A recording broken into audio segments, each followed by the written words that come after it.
우리는 지금 계속해서 고린도 후서의 여행을 떠나고 있고요. 지금 이제 사도 바울이 당하고 또 처해 있는 그러한 상황들, 그리고 그의 입장과 그의 마음과 그의 억울함과 뭐 그런 모든 것들을 우리는 알고 있습니다. 하지만 사도 바울은 주변 사람들이 그에게 행하는 그 일들에 그 상황들에 본인이 끌려가는 것이 아니라 지금 나와 함께 하시는 하나님, 나를 이끄시는 그 성령님의 인도하심 속에 내가 그 환경을 어떻게 이끌어 가고 있는지를 우리는 이 고린도 후서라는 책을 통하여 우리가 그 놀라운 지혜를 우리는 얻고 깨닫게 됩니다. 여러분, 이것은 정말 중요한 것이에요. 사도 바울이 처한 상황은 모든 상황과 환경 속에 내가 이렇게 우겨쌈을 당하는 상황이지만 내가 동서남북으로 사방으로 우겨싸움을 당할지라도 내가 두려워하지 않는 것, 내가 낙심하지 않는 이유가 오늘 본문 말씀에 기록되어 있습니다. 사실 그건 오늘 본문 말씀에만 기록되어 있는 건 아니고 계속 사도 바울이 하는 이야기이지만 오늘 고린도후서 5장 말씀을 통해서 하나님께서 어떻게 사도 바울이 그렇게 모든 상황과 환경 속에서 우리가 짓눌리고 그냥 억압당한 것이 아니라 그 모든 것들을 극복하고 낙심하지 아니하며 그 소망을 우리가 나누며 살아갈 수 있는 삶의 원동력이 무엇인지를 우리는 말씀을 통해 발견할 수 있게 됩니다. 자, 1절부터 말씀을 보시면 고린도 후서 말씀은 사도 바울의 13개의 서신 중에 굉장히 시적인 표현도 많고요, 굉장히 문학적으로 뛰어난 작품임을 우리는 알 수 있어요. 왜냐하면 그 중에 하나의 근거가 우리가 어제 그저께 함께 나눠보았죠. 고린도서 3장에 보면요, 이제 사람들이 추천서를 가지고 와서 이제 사도 바울에게 이렇게, 그러니까 그 고린도 교회 성도들에게 들이민 거예요. 야, 사도 바울 추천서 있냐? 야, 제 추천서 한 장도 받지 못한 사람들이 어떻게 우리가 우리의 사도로서 인정할 수 있냐? 라고 하는 말에 사도 바울이 뭐라고 합니까? 야, 너희들이 우리의 편지다 그래요. 기가 막히지 않습니까? 편지래요. 편지, 우리의 삶이 편지. 그러면서 그 뒤에 따라오는 내용도요, 야, 너희가 직접적으로 그 모든 것들을 다 지켜보았다. 그러니까 우리의 삶을 뭇 사람들이 알고 읽고 있다라는 거예요. 그러니까 우리의 삶이 예수 그리스도의 편지가 되어서 우리의 삶의 모습을 세상 사람들은 다 보고 있다는 것을 이렇게 표현을 해요. 그리고 오늘 본문 5장을 봐도요, 그러한 문학적인 그러한 이제 감성이, 문학적인 감성이 또 얼마나 훌륭한지 우리는 볼 수 있게 되는데요. 한번 보세요. 1절부터 한번 볼게요. 만일 땅에 있는 우리의 장막집이 무너지면, 자, 장막집이 나와요. 그것은 어디에 있습니까? 땅에 있어요. 만약에 이것이 무너지면 하나님께서 지으신 집, 곧 손으로 지은 것이 아니다. 그러니까 하나님이 지으신 집, 손으로 지은 집은 무엇은 아니라는 거예요? 땅에 있는 장막집은 아니라는 거예요. 그러면 하나님께서 지으신 그 집, 곧 하나님이 친히 손으로 지으신 집은 무엇이냐입니까? 어디에 있습니까? 하늘에 있는 영원한 집이 어디에? 우리에게 있는 줄 아느니라 그래요. 자, 땅에 있는 장막집과 하늘에 있는 영원한 집이 대조가 되죠. 그렇죠? 자, 그러면 저는 또 여기 궁금하더라고. 이 장막집이 무엇이냐는 거예요. 장막집 밑에 보니까 친히 또 도움말에 장막집이 무엇인지를 설명해 주고 있어요. 인간의 육체를 비유한 표현. 장막집이 이 땅에 있는 아파트가 아니라 장막집은 뭡니까? 인간의 육체를 뜻한다는 거예요. 자, 그러면 질문, 하늘에 있는 영원한 집은 하늘나라일까요? 아닐까요? 하나, 둘, 셋 한번 해볼게요. 자, 힌트를 드릴게요. 지금 땅에 있는 우리의 장막집과 하늘에 있는 영원한 집은 대조가 되고 있어요. 그렇죠? 근데 땅에 있는 장막집이 우리의 인간의 육체를 표현하는 거예요. 그러면 하늘에 있는 영원한 집은 하늘나라이다, 아니다. 1번 하늘나라이다, 2번 아니다. 하나, 둘, 셋. 2번. 제가 힌트를 잘 드렸나요? 어떻게 아니라고? 그럼 뭐예요? 영원한 뭐죠? 하늘나라는 아닌 것 같아요. 그럼 뭐죠? 영원한 육체 같지요. 우리가 영생, 다시 부활한 그러한 영체의 모습이겠지요. 왜냐면 갑자기 땅에 있는 장막집은 우리의 육체, 우리의 육신의 삶을 이야기하는데 갑자기 하늘 나라를 이야기하진 않을 거예요.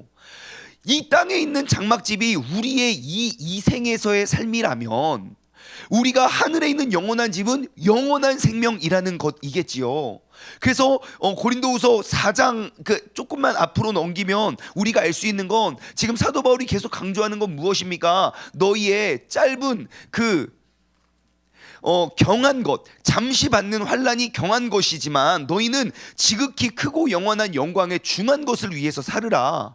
그러니까 이 땅의 짧은 이 인생은 경한 것이고 정말 영원한 하늘나라에서 누리게 될 삶은 중한 것이라는 거예요. 그래서 우리가 이 경한 것을 위한 이 짧은 인생을 위해서 사는 것이 아니라 우리가 영원한 하늘나라를, 그 영원하고 중요한 것을 바라보며 살아야 된다고 사도 바울은 그것을 바라보며 낙심하지 않았던 거예요. 자, 그래서 우리는 이 1절 말씀을 통해서 야, 사도 바울이 이렇게 이러한 상황 속에서도 내가 낙심할 수 없는 이유, 내가 낙심치 않는 이유가 무엇인지 우리는 발견할 수 있어요. 무엇 때문에 이 사람은 이렇게 억울한 상황과 억울한 환경과 나를 공격하고 나를 치고 무너뜨리고 넘어뜨리려는 이러한 상황 속에서 사방으로 우겨쌈을 당할지라도 내가 낙심하지 않는 이유가 무엇입니까? 하늘나라 그 천국이 너무너무 선명하게 보였던 거예요. 다시 말해, 오늘 이 생에서 내가 겪는 환난이 그냥 이 생에서 그치는 것이 아니라 이 생에서 보이는 이 환난이 영원한 상급으로 보여졌다는 거예요. 그렇다면 우리가 영적으로 육적으로 억울한 일을 당해도 우리가 두려워할 이유는 없다는 것입니다. 다시 말해, 사도 바울이 오늘 살아가고 있는 나의 육신의 하루가 영원한 생명과 같이 보여졌다는 거예요. 여러분, 그렇게 보이시기 바랍니다. 오늘 하루를 살아갈 때도요, 그냥 나의 오늘 하루를 살아가고 낭비되고 하루를 살아가고 그냥 끝이고, 오늘 나의 하루가 영원한 나의 인생과 아무 연관이 없는 것이 아닙니다. 오늘 이 하루를 살아갈 때에도 저 영원한 그 중한 것을 위한 무엇인가를 우리가 살아가고 우리가 누려갈 수 있는 우리 모두가 되었으면 좋겠습니다. 여러분, 내일의 소망은 오늘을 버티게 만듭니다. 내일의 소망은 오늘을 버티게 만든다. 시작. 예, 아무리 힘들고 아무리 절망적이어도요, 내일의 희망이 있다면 여러분 버틸 힘이 있습니다. 하지만 아무리 편안해도요, 내일에 대한 소망이 없으면 무료해집니다.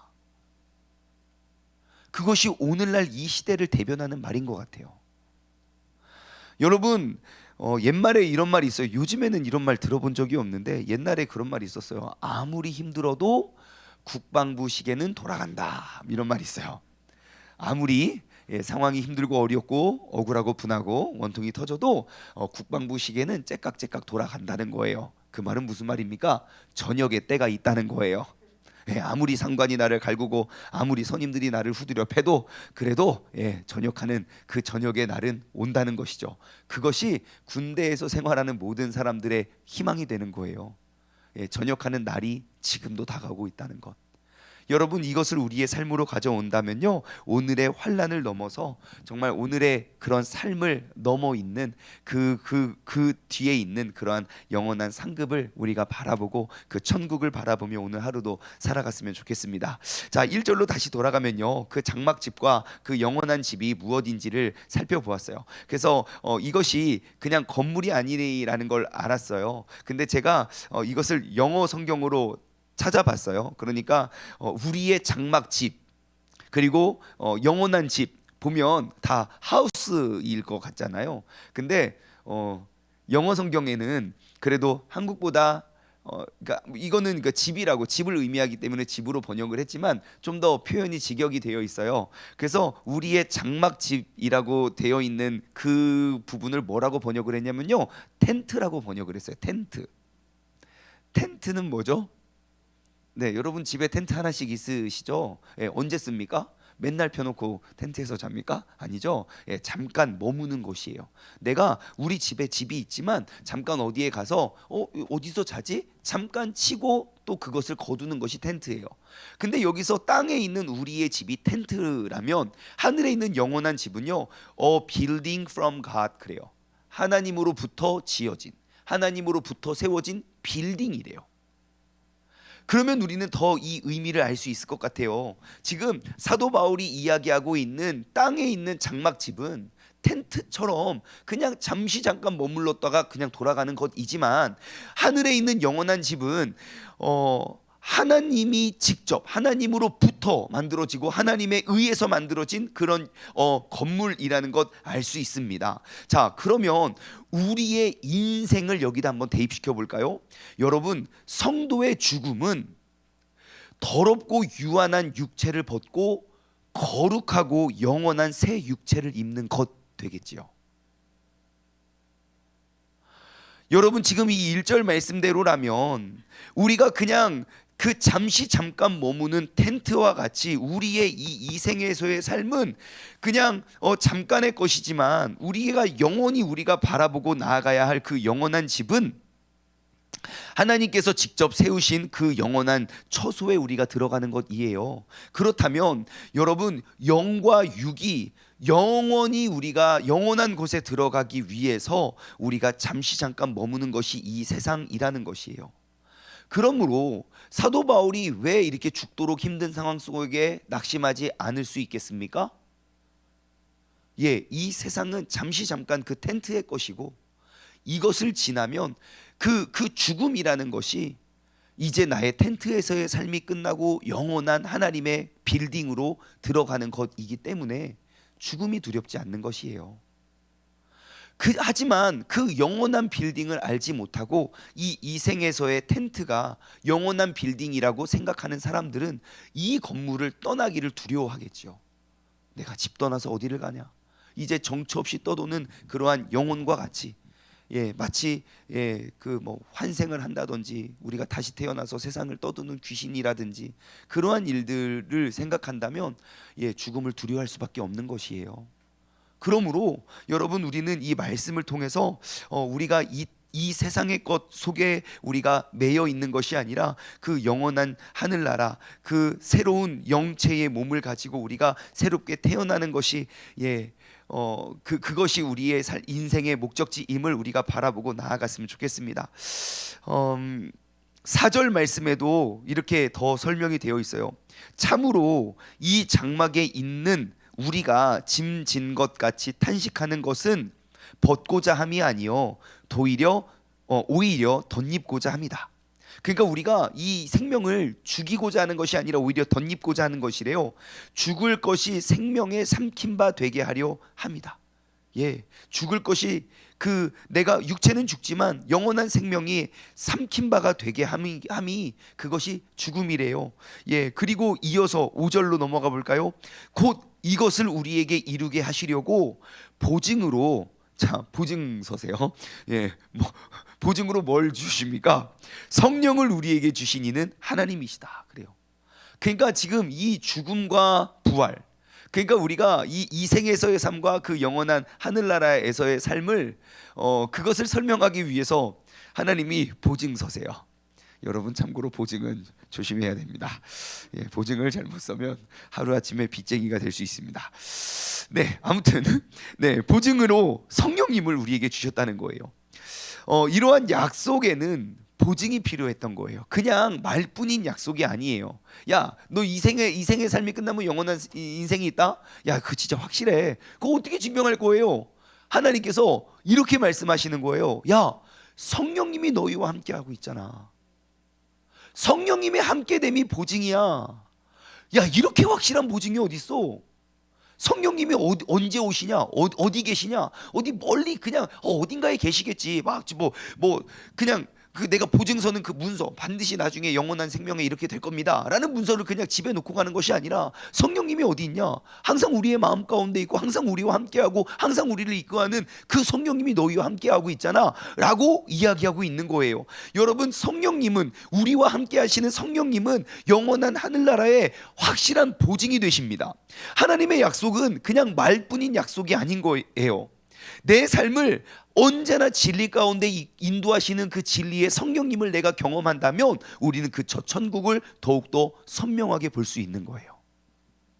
우리가 왜 저 천국 하늘나라가 힘들게 보입니까?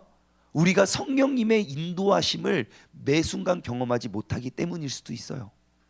내가 아무리 인정하지 않으려고 해도 야 진짜 이 마음이 내 마음이 아닌데, 이 생각이 내 생각이 아닌데, 어떻게 내 안에서 이러한 선한 것이 나올 수 있을까라고 우리를 선한 것 진리로 인도하시는 그 성령님을 경험할 때마다 우리는 이 성령님이 나를 진리 가운데 왜 인도하시겠습니까? 어디로 인도하시겠습니까? 죽음과 사망으로 인도하실까요? 아니요. 그 성령님이 이 육체 가운데 우리를 진리 가운데 인도하시는 그 인도하심의 목적지가 어디겠습니까? 이런 거죠. 우리 아이들에게 어려서부터 야, 공부해라 공부해라 공부해라 공부해라. 왜요? 좋은 대학에 가기 위함이에요. 그 목적지가 없으면 공부 왜 합니까? 나 다 더 잘 되라고 하는 말이야. 잘 되는 게 뭡니까? 그 목적지가 있어요. 성령님께서 우리의 삶에 왜 매 순간 우리에게 말씀하시고 우리에게 인도하시고 우리는 왜 그 따름을 받아야 됩니까? 그 명확한 목적지 어디입니까? 영원한 집이라고요. 그 성령님은요, 영원한 그 하나님이 계시는 그 하늘나라로 우리를 인도하시고 그곳에 거하게 하기 위하여 우리를 이 생에서 거룩하고 존귀하게, 우리가 세상에 빠지지 않고 그 세상과는 다른 거룩한 길을 걷게 하시는 줄 믿습니다. 그렇게 명확히 우리가 나아가야 할 우리의 도착지가 있음을 가르쳐 주시는 분이 성령님이라고요. 그 성령님을 사도 바울은 우리에게 주신 하나님의 보증이라고 이야기하고 계십니다. 여러분, 우리가 성령님을 의지하십니까? 그렇다면 그 성령님이 나와 함께 하심은 영원한 하늘나라가 존재하고 있고 그 길로 우리를 오늘도 이끌고 있음의 명확한 보증이 됩니다. 그 불투명한 보증서 그냥 어디다 그 서류 어디 갔지 하지 마시고, 지금도 가장 확실한 우리를 천국으로 인도하여 주시는 그 성령님의 인도하심 속에 여러분 오늘 하루를 살아가기를 소망합니다. 성령님은 오늘도 우리와 함께 하시며 오늘도 우리를 진리 가운데로 인도하시고, 그 성령님의 인도하심은 이 생에서 끝나는 것이 아니라 죽을 때까지 우리를 도와주시는 것이 아니라 영원한 하늘나라, 그 하나님과 예수님과 성령님이 동등한 그 삼위일체 하나님께서 영원히 우리와 함께하기 위하여 오늘도 우리 가운데 그 거룩한 길을 인도해 주시는 줄 믿습니다. 6절, 그러므로, 제가 옛날에부터 늘 말씀드렸죠. 그러므로 나오면 어떻게 하고 성경 읽으라고 해서요? 아하 하고 읽으시기 바래요. 결론이잖아요. 뭔가 중요하잖아요. 그러므로, 그런즉 뭐 이렇게 나오면 아하 하고 읽으시면 돼요. 그러므로 우리가 항상 담대하여 몸으로 있을 때에는 주와 따로 있는 줄 아노니 이는 우리가 믿음으로 행하고 보는 것으로 행하지 아니함이라. 우리가 담대하여 원하는 바는 차라리 몸을 떠나 주와 함께 있는 그것이다. 그래요. 그러므로 우리가 이러한 모든 상황 속에서 항상 담대할 수 있는 근거, 이유에 대해서 이야기하고 있습니다. 우리가 어떻게 이러한 상황 속에서 담대할 수 있을까? 우리가 이 고린도후서 말씀을 묵상하면요, 사도 바울의 옥중서신을 조금 이해가 돼요. 왜요? 그의 마음과 그의 상태를 너무너무 문학적으로 잘 표현하고 있잖아요, 고린도후서가. 사도 바울이 어떻게 그 감옥 속에서 항상 기뻐하라, 내가 만족한다, 내가 자족한다, 야 너희도 그렇게 어떻게 그러한 권면을 할 수 있겠습니까? 바로 이러한 원리 때문이에요. 그러므로 우리가 항상 담대할 수 있는 이유, 어떻게 사도 바울은 그렇게 항상 담대할 수 있었을까? 저는 두 가지를 발견했어요. 첫 번째, 우리가 육체에 있던지 영혼에 있던지 동일하게 우리를 이끄시는 성령님이 계시니까요. 성령님의 인도하심 없이는 내게 유일한 희망이 없는데, 성령님은 지금도 나와 함께 하시어 나를 진리 가운데, 나를 천국으로 이끌고 계시기 때문에 내가 담대할 수 있는 거예요. 성령님의 인도하심이 없었다면 나는 이렇게 억울한 누명을 쓰면서 내가 그들에게 다가갈 이유가 전혀 없는 거예요. 성령님의 인도하심이 있었기 때문에 나의 그러한 복음 전파, 복음 증거에 대한 행동이 있었고, 그 행동을 통하여 성령님의 인도하심을 경험했고, 인도하심 속에 어떠한 이 짧은 이생에 경한 것의 상처와 아픔이 내게 나의 삶을 짓누르지 못한다는 거예요. 이해가 되십니까? 우리가 이렇게 살아가야 되는 거예요. 하지만 그 성령의 인도하심은 하나님 빨리 눈앞에 있는 환난을 없애주세요, 없애주세요, 그것이 없어지면 성령님이 나를 인도하셨어요가 아니라는 거예요. 성령님은 환난 속에서도 우리에게 만족과 자족을 주시는 분이에요. 상황이 바뀌어서 내가 평안함을 누리는 그것이 성령님의 인도하심이 아니라, 이러한 환난 속에서 내가 항상 담대할 수 있는 것, 이러한 억울한 상황 속에서도 내가 끝까지 낙심하지 않을 수 있는 것, 그것이 주께서 나와 함께 하심이라고 고백하는 거예요. 그러므로 우리의 믿음과 우리의 신앙은 이 상황, 환경 속에 매여진 것이 아니라 환경을 초월한 것임을 여러분 꼭 기억하시기 바랍니다. 성령님께서는 우리와 늘 함께 하십니다. 그러므로 그는 항상 담대할 수 있는 것입니다. 두 번째, 어떻게 사도 바울은 항상 이렇게 담대할 수 있었을까? 성령님이 뭘 하고 계시는지 아십니까? 우리를 위해 항상 중보하고 계세요. 말씀을 한번 찾아볼까요? 로마서 8장 26절이에요. 로마서 8장 26절 말씀 한번 보십시오. 성령님이 이러한 분이라는 걸 우리가 안다면 우리도 항상 담대할 수 있어요. 어떠한 상황 속에서도. 한 목소리를 합독할까요? 시작. 이와 같이 성령도 우리의 연약함을 도우시나니. 잠시만요. 성령님이 뭘 하십니까? 우리의 연약함을 도우세요. 계속 읽어볼까요? 우리는 마땅히 기도할 바를 알지 못하나, 너무 빨리 간다. 오직 성령이 말할 수 없는 탄식으로 우리를 위하여 친히 간구하시니라. 다시 앞으로 넘어가 주세요. 이거 봐봐요. 우리가 마땅히 구해야 될 게 뭔지 몰라요. 그러니까 우리가 맨날 뭐 구합니까? 하나님 빨리 이 문제 해결해 주세요. 하나님 빨리 이거 지나가게 해주세요. 하나님 빨리 이 사람 어떻게 해주세요. 하나님 빨리 저거 복수해 주세요. 하나님 뭐 하고 계십니까? 하나님, 우리는 마땅히 구할 바를 알지 못하고 구해요. 하지만 마땅히 구할 바를 알지 못하는 우리를 위해 성령님은 뭐 하고 계세요? 그냥 발장 딱 끼고 아이고야 너 좀 고생 좀 더 해봐야겠다가 아니에요. 우리를 위하여 탄식하며 친히 간구하신다고요. 우리가 마땅히 구해야 할 것이 무엇인지를 알게 하기 위해서 탄식하며 친히 간구하신다고요. 진짜 성령님 멋지지 않습니까? 내가 딴 것 이야기하고 다른 것 생각해도 우리를 진리 가운데 무엇을 구해야 할지를 위해 탄식하고 계시는 분이에요. 그 성령님이 오늘도 우리의 삶에 함께 하시고 오늘도 우리의 발걸음을 인도하여 주시는 줄 믿습니다. 한 군데 더 찾아볼까요? 시편 23편이에요. 시편 23편 우리가 1절부터 4절까지 한번 봅시다. 시편 23편. 자, 한 목소리로 함께 우리 1절부터 4절까지 읽어볼까요? 시작. 여호와는 나의 목자시니 그가 나를 푸른 풀밭에 누이시며 쉴만한 물가로 인도하시는도다. 내 영혼을 소생시키시고 자기의 이름을 위하여 의의 길로 인도하시는도다. 내가 사망의 음침한 골짜기로 다닐지라도 해를 두려워하지 않는 것은 주님께서 나와 함께 하심이니라. 주의 지팡이와 막대기가 나를 안위하시나이다. 5절 그 밑에 읽어볼까요? 주께서 내 원수의 목전에서 내게 상을 차려주시고 기름을 내 머리에 부으셨으니 내 잔이 넘치나이다. 아멘. 여러분 4절 말씀 한번 보세요. 4절. 내가 사망의 음침한 골짜기로 다닐지라도 내가 당할 그 해를 두려워하지 않는 이유는 주님께서 나와 함께 하심이니라. 여러분 지금 사도 바울이 이것 고백하고 있는 거 아닙니까? 어떻게 기원전 1050년 전에 있었던 다윗이나 기원 후 50년을 살아가고 있는 사도 바울이나 어떻게 이러한 고백을 할 수 있느냐는 거예요. 여러분, 그리고 또 다른 1500년이 지났어요. 2000년이 지났어요.